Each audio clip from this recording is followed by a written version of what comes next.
ஸ்ரீ ரேவா காண்டம் 7ஆம் அத்தியாயம். கூர்ம கல்பத்தின் வருகை. குறிப்பு: இது கூர்ம கல்பத்தின் பிரளயத்திலிருந்து தப்பி பிழைத்த ஒரு அழகான பெண்ணின் வடிவில் உள்ள நர்மதையை குறித்து விவரிக்கிறது. மார்க்கண்டேய முனிவர் கூறினார்: மீண்டும் பயங்கரமான அம்சங்களை கொண்ட ஒரு பரந்த கடல் போன்ற நீர் பரப்பின் வருகை ஏற்பட்டது. அதில் அசையும் மற்றும் அசையாத உயிரினங்கள் அழிந்தன. முழு உலகமும் நீரில் மூழ்கியது. இருள் எல்லாவற்றையும் சூழ்ந்தது. சிறிதும் ஒளி இல்லை. பிரம்மதேவர் மட்டும் ஒரு கத்யோதத்தில் மின்மினி பூச்சி வடிவத்தை எடுத்தார். அவர் 1000 தேவ ஆண்டுகள் காலம் அவர் இருளால் சூழப்பட்ட அந்த பெரும் கடலில் சுற்றி திரிந்தார். பின்னர் அவர் அந்த பயங்கரமான கடல் பரப்பில் ஒரு ஆமையின் வடிவில் உறங்கிக் கொண்டிருந்த இறைவனை கண்டார். அந்த சிறந்த இறைவன் புரிந்து கொள்ள முடியாதவர். 1000 யோஜனை தூரம் பரவி இருந்தார். அவர் ஒளியில் 12 ஆதித்யர்களைப் போல இருந்தார். அவருக்கு 1000 பாதங்களும் விழிகளும் இருந்தன. அவரை கண்ட பிரம்மதேவர் ஆச்சரியமடைந்து வேத மற்றும் வேதாங்க நூல்களிலிருந்து எடுக்கப்பட்ட மங்களகரமான துதிகளால் அவரை மெதுவாக எழுப்பினார். வாசஸ்பதியே, பேச்சின் இறைவனே, விழித்தெழுங்கள். பரம்பொருளே, உங்களுக்கு நமஸ்காரம். பரமேஸ்வரா, உயர்ந்த இறைவனே, முழு பிரபஞ்சமும் தங்களின் வயிற்றில் நிலை பெற்றுள்ளது. எனவே மகா சத்துவமே, அளவற்ற உள் வலிமையையும் நற்குணங்களையும் கொண்ட மாபெரும் உயிரே, உங்களால் உள்ளிழுக்கப்பட்டவற்றை விடுவிப்பீராக. பிரம்மதேவரின் இரவு முடிந்துவிட்டது. பகல் விடிந்துவிட்டது. எல்லா உலகங்களின் இறைவனே, ஒரு பார்வை காணுங்கள். அதன் மூலம் பிரபஞ்சம் பிறக்கட்டும். அவருடைய வார்த்தைகளை கேட்ட பரமேஸ்வரனார் பெரும் இறைவன் கல்பத்தின் முடிவில் போது விழுங்கப்பட்ட 3 உலகங்களையும் வெளியேற்றி எழுந்தார். தேவர்கள், தானவர்கள், கந்தர்வர்கள், யட்சர்கள், உரங்கள் அதாவது அரவங்கள் மற்றும் ராட்சசர்கள் சந்திரன், சூரியன் மற்றும் கிரகங்களுடன் இணைந்து அவருடைய உடலில் இருந்து வெளிவந்தனர். கடல் போன்ற முழு நீர் பரப்பையும் பிரித்த பிறகு பரமேஸ்வரனார் மரங்கள், மூலிகைகள் மற்றும் நீர்நிலைகளை கொண்ட கற்கள் மற்றும் வெள்ளப் பெருக்கால் நிறைந்த ஆறுகள் மற்றும் ஏரிகளால் நிரம்பிய பூமியை கண்டார். அவர் பெரும் மலையான ஹிமவான், சிறந்த மலையான ஸ்வேதன் மற்றும் பெரும் மலையான ஷிங்கவான் மற்றும் பிற குல பர்வதங்களையும் கண்டார்.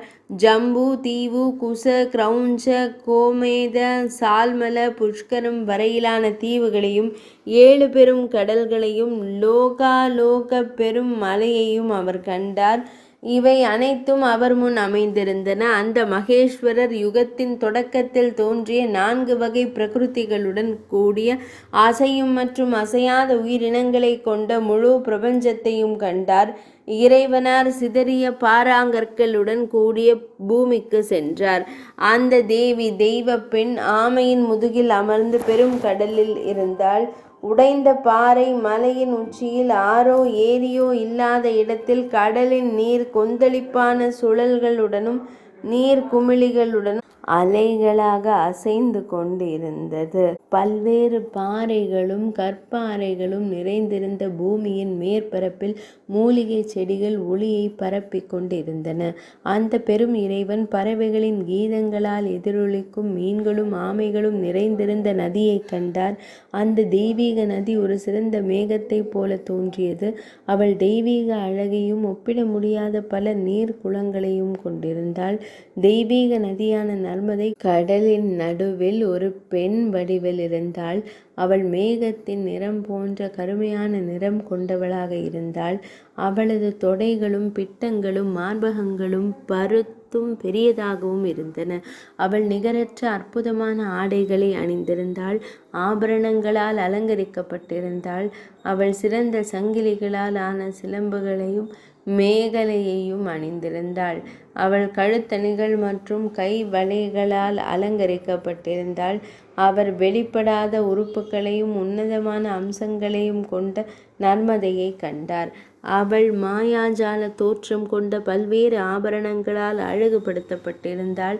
அந்த இளம்பெண் பாதி உயர்த்திய கரங்களுடன் தேவர்களின் தலைவர்களின் இறைவனை போற்றியவாறு நீருக்கு மேலே எழுந்திருந்தாள். அவளது விழிகள் தாமரை இதழ்களைப் போல பெரியதாக இருந்தன. அந்த அற்புதமான பெண்ணை கண்டதும் என் இதயம் ஆச்சரியத்தால் நிரம்பியது. நான் அவளது அற்புதமான நீரில் புனித நீராடினேன். வேத சாஸ்திரங்களிலிருந்து எடுக்கப்பட்ட மந்திரங்களால் நான் ஆனந்தமாக அவளை போற்றத் தொடங்கினேன். அவளுக்கு முன்னால் தேவர்கள், அசுரர்கள், கந்தர்வர்கள், பன்னகங்கள் மற்றும் பெரும் நாகங்களுடன் படைக்கப்பட்ட அசையும் மற்றும் அசையாத உயிரினங்களை நான் கண்டேன். மிகவும் போற்றுதலுக்குரிய அந்த பெண்மணி மகாகால வனத்தின் திருமேனியிலிருந்து பிறந்தவள் என்பதால் முன்பு அழிவிற்கு உட்படவில்லை என்பதை நான் கண்டேன். அவருடைய அருளால் அவள் கரைந்து போகவில்லை.